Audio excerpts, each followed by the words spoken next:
નમસ્કાર મિત્રો, જય હિન્દ જય ભારત. સ્વાગત છે તમારું આપણી YouTube channel mister Vijay in point એજ્યુકેશનમાં. તો મિત્રો, ગુજરાત રાજ્યના પેન્શનરોએ 30 એપ્રિલનું પેન્શન લેવા માટે આ નિયમનું કરવું પડશે પાલન, નહીંતર પેન્શન અટકી જશે.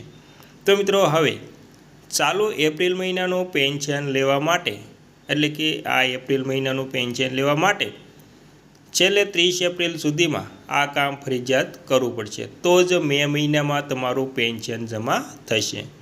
તો મિત્રો, કયું કામ પહેલાં કરવું પડશે તેથી તમારા ખાતામાં પેન્શન આવી જશે? તો મિત્રો, પેન્શનરોની માથે વધુ એક સંકટ, કોને થશે ફાયદો? તો મિત્રો, તમે પણ ગુજરાત રાજ્યના પેન્શનધારક અથવા નિવૃત્ત કર્મચારી છો તો તમારા માટે આ માહિતી ખૂબ જ અગત્યની થવાની છે.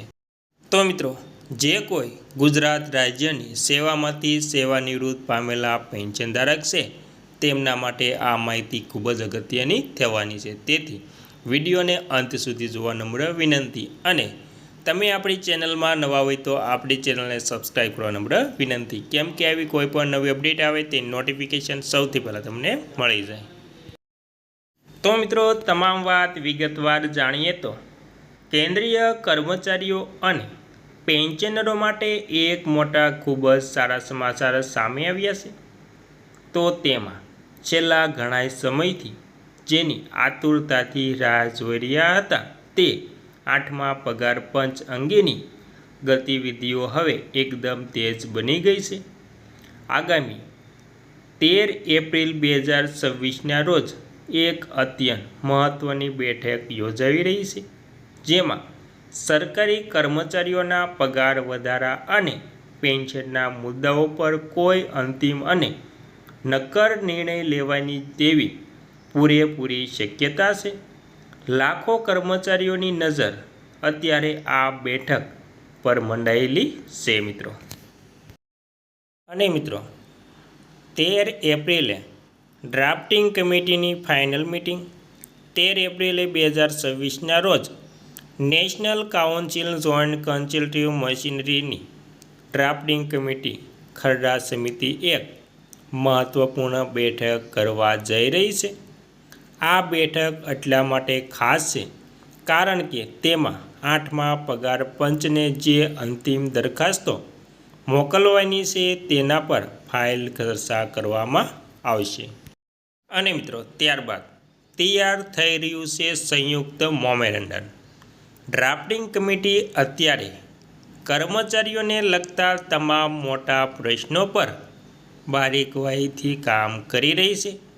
તેઓ પગાર, પેન્શન અને નોકરીને લગતી અન્ય શરતોને આવરી લે તેવું એક સંયુક્ત મેમોરેન્ડમ તૈયાર કરવામાં આવી રહ્યું છે, જે સીધું જ 8મા પગાર પંચને સોંપવામાં આવશે. અગાઉ 12 માર્ચ 2026ના રોજ પણ આ સમિતિની એક ખાસ બેઠક મળી હતી, જેમાં અલગ અલગ કર્મચારી અને પેન્શનર યુનિયને આપેલા સૂચનો પર ગંભીરતાથી ચર્ચા થઈ હતી. હવે આ તમામ માહિતીને એકઠી કરીને એક મજબૂત ડ્રાફ્ટ બનાવવાનું કામ ચાલી રહ્યું છે. અને મિત્રો, ત્યારબાદ 2027 સુધીમાં લાગુ થઈ શકે છે નવો પગાર.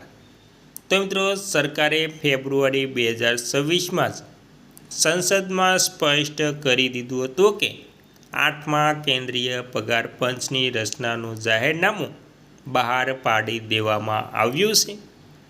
3 નવેમ્બર 2025ના ઠરાવ મુજબ આ પંચને પોતાનો રિપોર્ટ અને ભલામણો સરકારને સોંપવા માટે 18 મહિનાનો સમય આપવાનો રહેશે.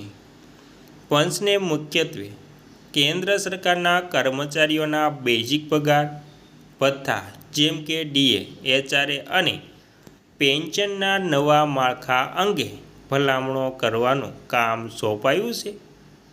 જે રીતે કામ ચાલી રહ્યું છે તે જોતાં અનુમાન છે કે 2027ના વર્ષ સુધીમાં 8મું પગાર પંચ દેશભરમાં લાગુ થઈ જશે.